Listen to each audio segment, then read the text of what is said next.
कुछ सपने अधूरे क्यों रह जाते हैं?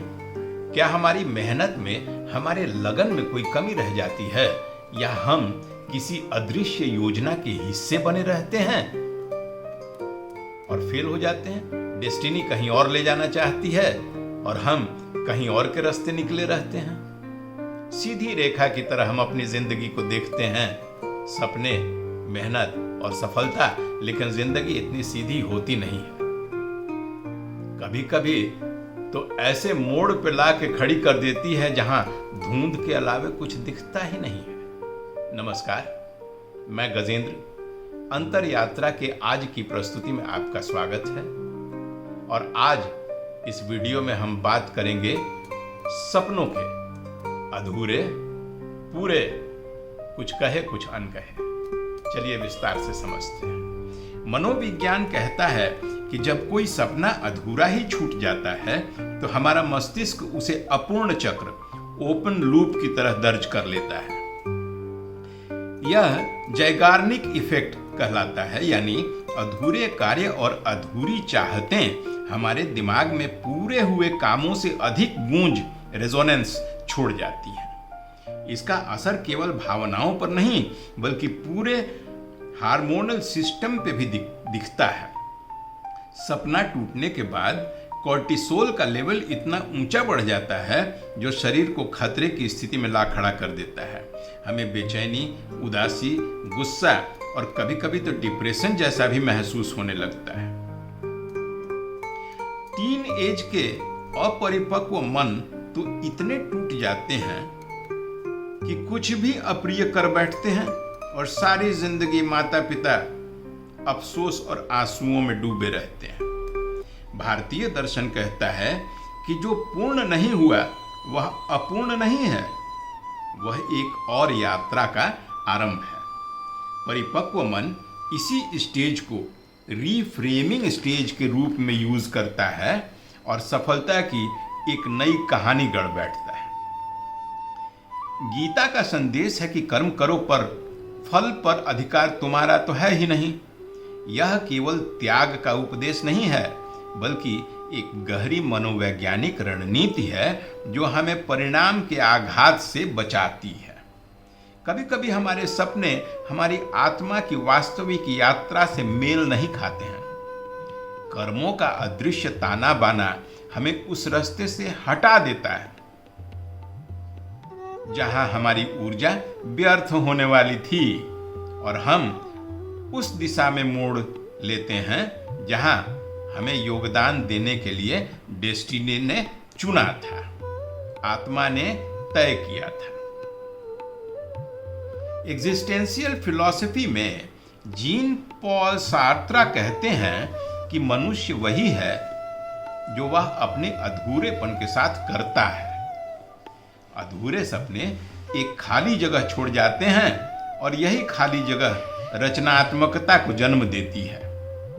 स्टोइक विचारधारा में कहा गया है कि बाहरी घटना या दुर्घटना आपके नियंत्रण नहीं, लेकिन उसकी व्याख्या, नैरेटिव्स तो आपके नियंत्रण में है ना।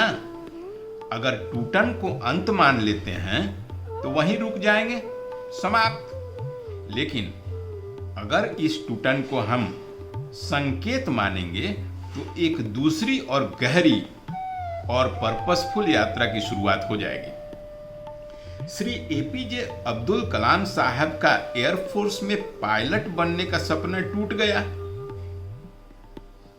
नजरों के सामने धुंध जम गई। आत्मा या डेस्टिनी को तो उन्हें इसरो के माध्यम से राष्ट्रपति तक के रास्ते ले जाना था। इसी तरह जॉन कीट्स के डॉक्टर बनने का सपना धरा का धरा रह गया, लेकिन यही अधूरापन उनके मन में उस रचनात्मकता को स्थान दिया जिससे वे अंग्रेजी के महान कवि बन गए। और रतन टाटा की कार परियोजना की विफलता की कहानी तो बहुचर्चित है।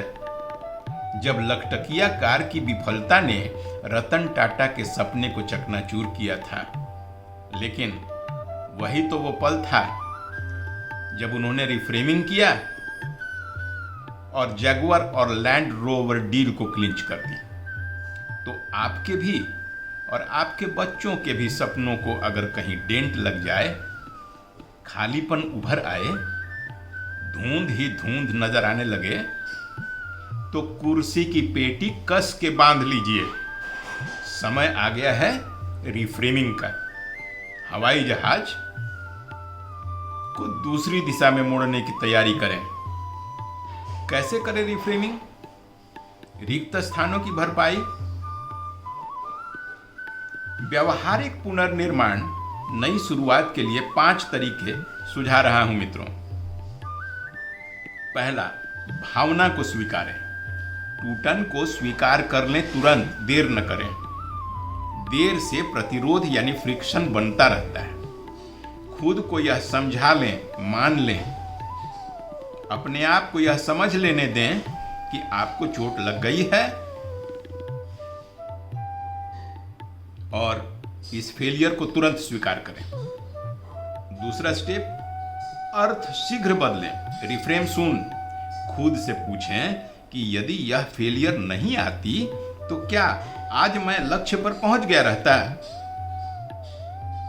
उत्तर मिलेगा नहीं, अभी तो और काफी काम बाकी थे।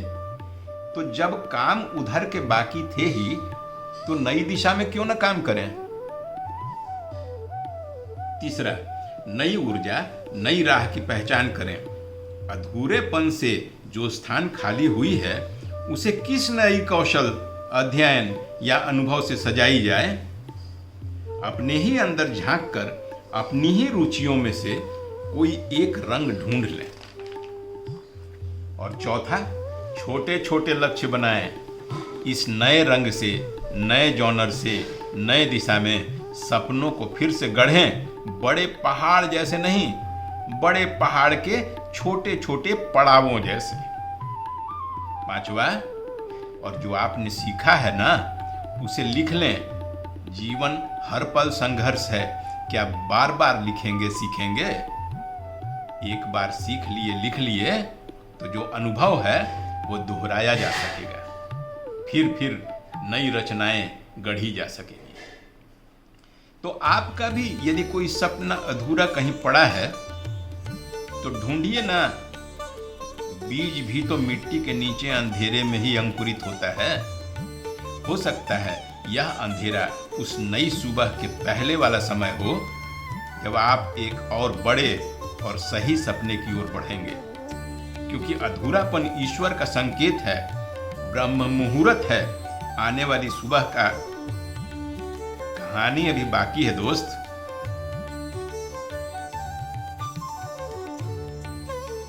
तो चलिए नई कहानी लिखने की तरफ तैयारी कीजिए।